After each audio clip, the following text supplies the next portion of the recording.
Hello guys, ഇന്ന് നമ്മൾ ചേച്ചിക്ക് ഒരു ബാഗ് വാങ്ങാൻ വേണ്ടി പോവുകയാണ് ഗൈസ്. അതിൻ്റെ ഇടയ്ക്കാണ് ഈ തുണി എൻ്റെ തലമണ്ട അടിച്ചത് ഗൈസ്. അങ്ങനെ നമ്മൾക്ക് നടന്ന് ബൈക്കിൻ്റെ അടുത്തോട്ട് പോവുകയാണേ ഗൈസ്. ബൈക്കിൽ കയറി എത്തിയിട്ട് വേണം നമുക്ക് കാറയിൽ കയറാനായിട്ട്. അങ്ങനെ നമ്മൾ കാറിൽ കയറിയിട്ട് ആ സ്ഥലത്തോട്ട് അങ്ങനെ പോയിക്കൊണ്ടിരിക്കുവാണ് ഗൈസ്. അതിനുശേഷം നമ്മൾ ആ സ്ഥലത്ത് എത്തിയിട്ടുണ്ടായിരുന്നു. അത്യാവശ്യം നല്ല കടയും കാര്യങ്ങളും ഒക്കെ ആയിരുന്നു ഗൈസ്. അതിനുശേഷം അച്ഛനാണെങ്കിൽ ചെരുപ്പ് നോക്കുന്നുണ്ടായിരുന്നു. കുറേ തപ്പിയതിന് ശേഷം ഒരു ചെരുപ്പ് എടുത്തു. അതുപോലെ ഞാൻ ഇങ്ങോട്ട് നോക്കിയപ്പോൾ ഒരുപാട് ഷൂക്കളുണ്ടായിരുന്നു ഗൈസ്. അങ്ങനെ നമ്മളൊരു സാധനം വാങ്ങി അവിടെ നിന്ന് ഇറങ്ങിയിട്ടുണ്ട്. ഇനി നമുക്ക് നേരെ പോകേണ്ടത് എൻ്റെ മുടി വെട്ടാനായിട്ടാണ് ഗൈസ്. അങ്ങനെ മുടി വെട്ടുന്ന കടയിലെത്തിയിട്ടുണ്ട്. മുടി വെട്ടുന്ന കടയിലെത്തിയപ്പോഴാണ് ഞാൻ അറിയുന്നത് വേറൊരാൾ അവിടെ ഉണ്ടായിരുന്നു. അങ്ങനെ അവിടെ നിന്ന് കുറച്ച് പോസ്റ്റൊക്കെ അടിച്ച് ഗൈസ്.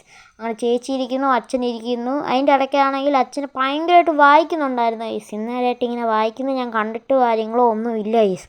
അതിൻ്റെ ഇടയ്ക്കാണെങ്കിൽ ആ ബായി ഞാൻ പറഞ്ഞ പോലെ തന്നെ ഏകദേശമൊക്കെ വെട്ടി. പിന്നെ കുറേ ഇട്ട് തല അങ്ങോട്ടും ഇങ്ങോട്ടുമൊക്കെ തിരിക്കുന്നുണ്ടായിരുന്നു ഗൈസ്.